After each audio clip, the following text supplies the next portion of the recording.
So we just got back from a test drive with this 68 Mustang, and man, this car is beautiful underneath.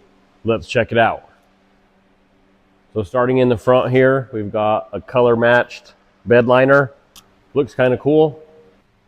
Sure beats black.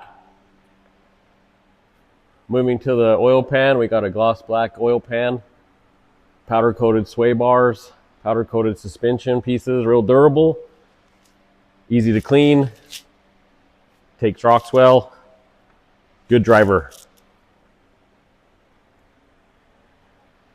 This Mustang has rack and pinion steering. Really makes these cars handle great.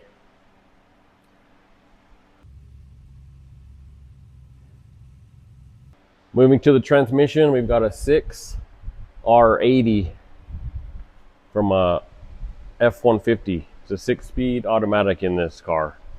And man, they perform really good. On the exhaust, we have a stainless steel exhaust system, and we put Cerakoting on it.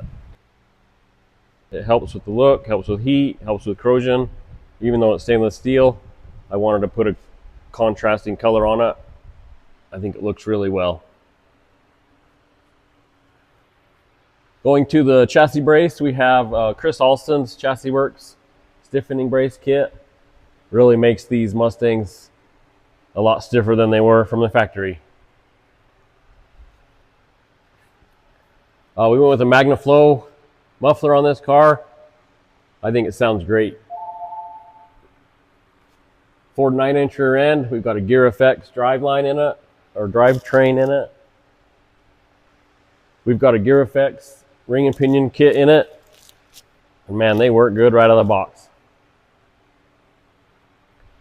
Going to the back, we've got a Aeromotive fuel injected fuel tank.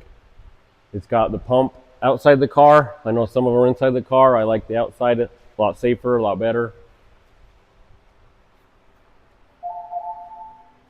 It's got the coil-over shocks on it all the way around, so you got adjustable ride height.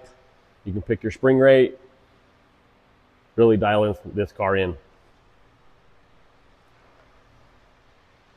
Well, that's the underneath of the Mustang. Let me know what you think.